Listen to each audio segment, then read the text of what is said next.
Hey, I'm Jason. I'm Jam. And welcome back to another episode of Podcast for Your Life. That's right. The podcast is so short, it can't ride any of the rides. Aww. Yeah, it's pretty sad. Little pipsqueak. What are we talking about today, Jason? Well, speaking of short things, we are talking about candles. Ah, candles. Mm-hmm. Yep, they come in all shapes and sizes, but most of them are not tall enough to ride. We have a candle lit right here on our table. This is our second recording sesh where we do it by candlelight. Just feel like it sets the atmosphere. Yeah, way more poetic. This is how they used to do it in the olden days, Jam. Yeah. Back when Benjamin F. Franklin was recording the first American podcast. Yes, on a wax cylinder, much like a candle. Because that was the first thing. Before vinyls, there was wax cylinders, which are weird. So Cool. yeah, candles. So, what are candles? The candles are a thing that you light. It's a light, I would say, of a single flame. And the thing that is being burned that allows the flame to be lit is a wick or like a piece of cloth.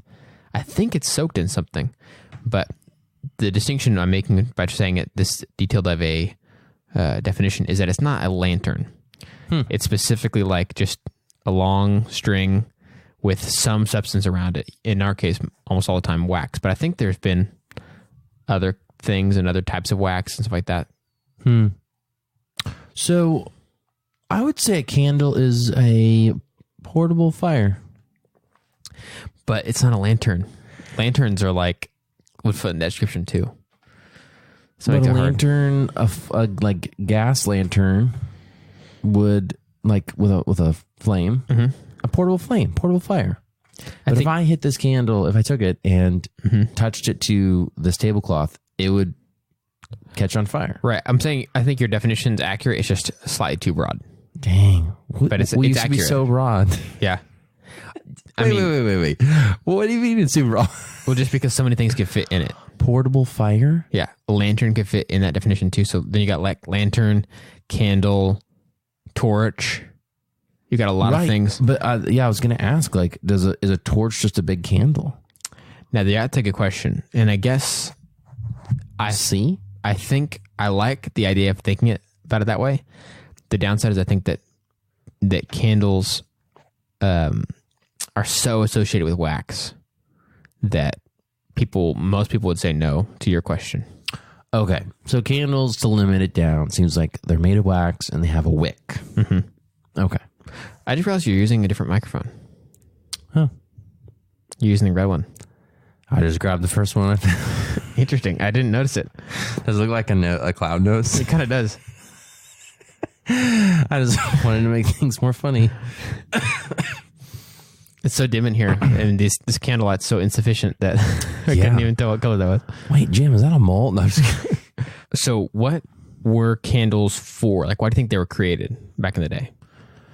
Yeah, I think they were probably created for some type of light, some type of lighting. Like early, like way back when, like I said, I don't know when. I remember oil lamps were a thing, and an oil lamp was kind of like a fire, or was kind of like a candle, because it wasn't like a huge thing. It was just kind of this little flame that was burning oil, basically. So I would assume they probably used that for light back in ancient times. So I think candles, maybe somewhere along the way, somebody was like, wait, what if this wax stuff doesn't really burn up quickly, and we can put something that's like not oil. Maybe oil got expensive or hard to find, so somebody's like, let's this rope, you know?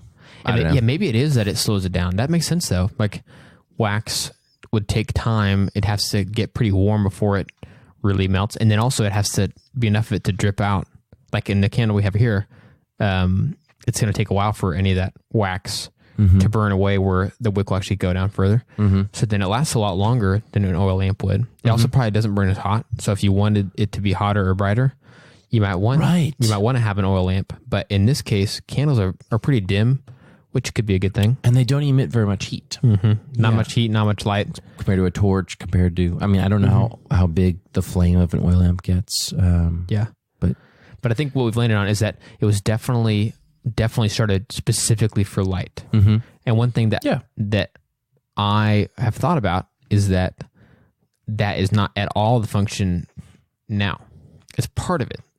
But while light was like the primary function for candles back in the day, my thought is that that's not the primary function anymore.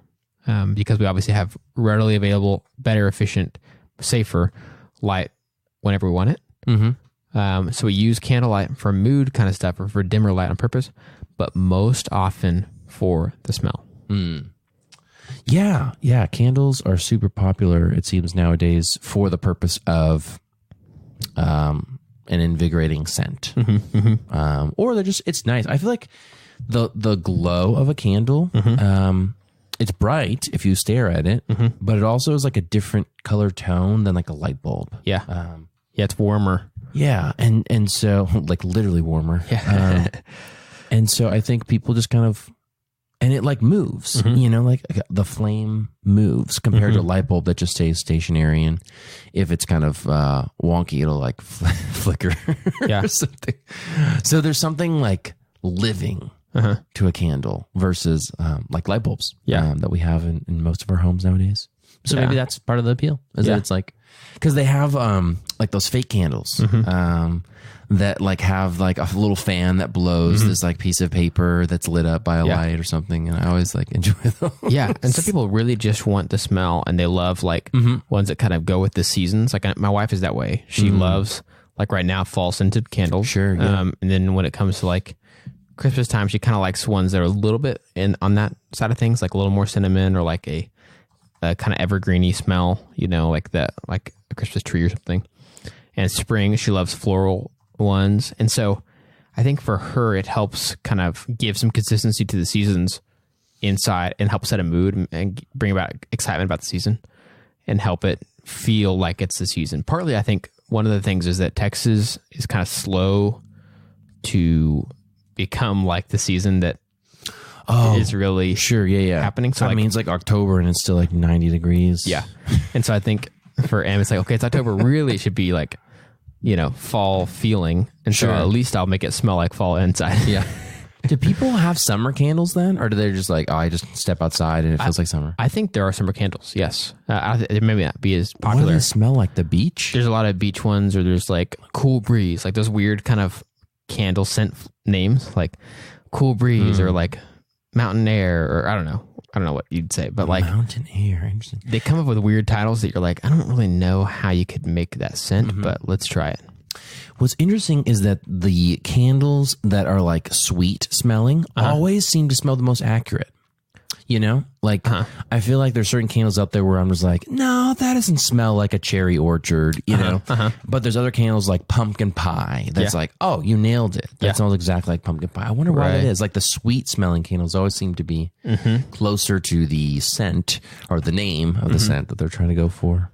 Maybe because there's an easier way to like incorporate those things into a candle, like into the actual wax, than it would be to like incorporate, like how could you actually capture mountain air and put it into a candle? It's like pumpkin related spices and stuff like that. You could definitely stuff those into a candle wax.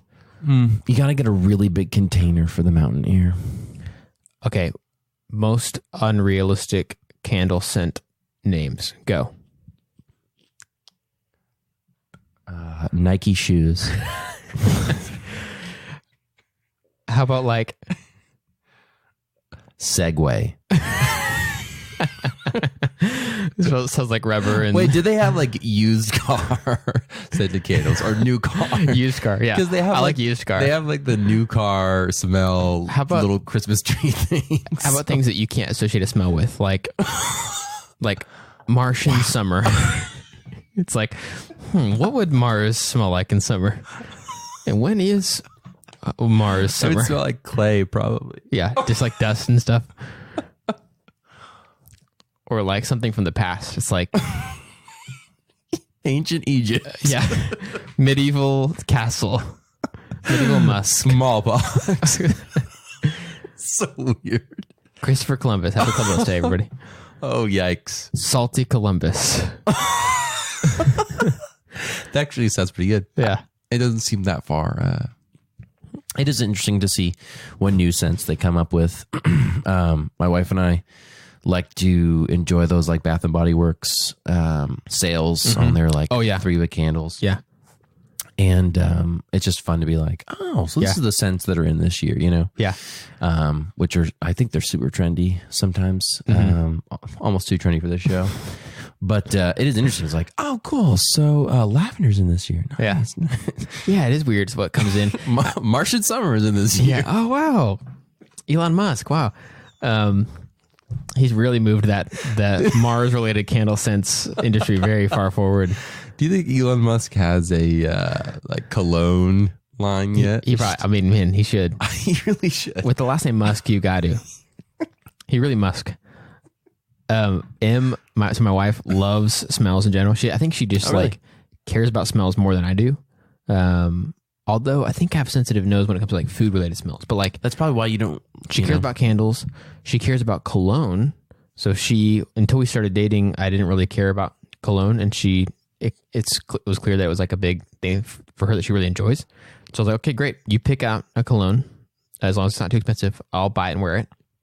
And so lately, I've worn the past few years or whatever, worn a Bath and Body Works cologne. Oh, nice.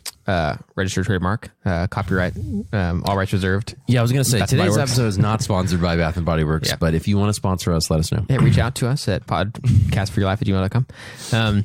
So I was at Bath and Body Works getting some more of that cologne recently, and they actually had a candle that was the same scent as the cologne that I wear. Oh, dude, are you kidding me? One scent so there. I got it. Everything, dude. Yeah. They use like the same scent. They're like, okay, warm vanilla sugar.